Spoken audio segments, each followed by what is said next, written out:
What's up, ladies and gentlemen? In this video, I'm going to be talking about the Houston Cougars and why I think they're so dangerous heading into the NCAA tournament. But let's start with Coach Kelvin Sampson. He's doing a fantastic job. This is going to be their third year in a row as a #1 seed in the NCAA tournament. It just feels like he produces similar teams each and every year where they're old somehow, like consistently. They're physical, they're aggressive, they're hard-nosed, they're defensive-minded.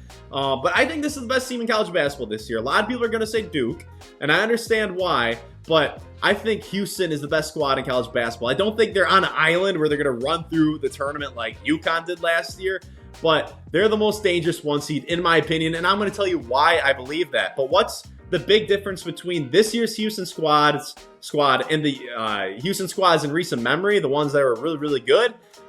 This year's team shoots the hell out of the ball. They are 4th in the country in three-point percentage at 39.7%. All the other teams that Sampson has had were decent three-point shooting teams, average three-point shooting teams, like, solid. Nothing like this. And this year's team, despite being a great three-point shooting team, is still a hard-nosed, defensive-minded team because they have the best defensive efficiency rating in all of college basketball. And I believe like their top 7 or 8 players average close to a steal per game or averaging a steal per game. And they are, I believe, 37th in the country out of 362 teams when it comes to blocking shots, sending back 4.6 shots per game.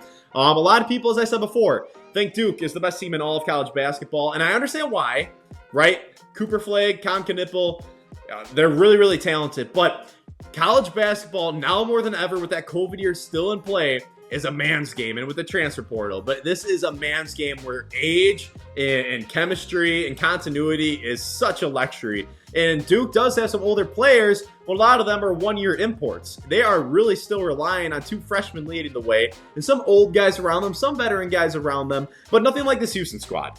And side note, real quick, I think Houston beats Duke if they had Jamal Shead last year, if Jamal Shead doesn't get hurt. But this year's Houston squad has, I believe, they only lost 3 guys from their entire roster last year. That includes the bench warmers, and only 2 rotational players, one guy being Shed, who's off in the NBA now, and I believe Dunn went to Pittsburgh. But that's a lot of continuity. That's a lot of age. They are relying on juniors, seniors, a 5th-year senior, a 6th-year senior. Like, their age and experience and physicality is just on another level in my eyes. And, as I mentioned before, I think continuity and age is more important now than ever. I mean, why do you think Oakland beat Kentucky last year? Kentucky had all the young talent, but Oakland had some guys who were together. They had Golke from Hillsdale College, I believe, in Michigan, the D2, and they were rolling. They had some cohesion and physicality and age. And the continuity box, the age, they check that box, but they also check other boxes, right?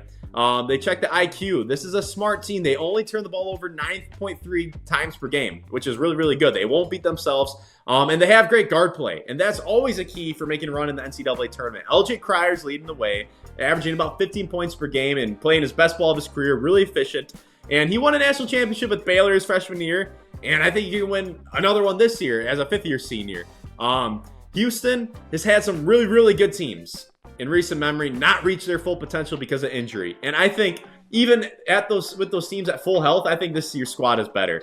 And I would not be surprised if this is the team, God willing that they stay healthy, gets over the hump, makes the Final Four, and maybe even wins a national championship. You don't want this Houston squad matching up with your team. You heard it here first. And for more NCAA tournament March Madness content, make sure to subscribe. I'll have more coming your way. Thank you for making it to the end of the video. I'll see you next time.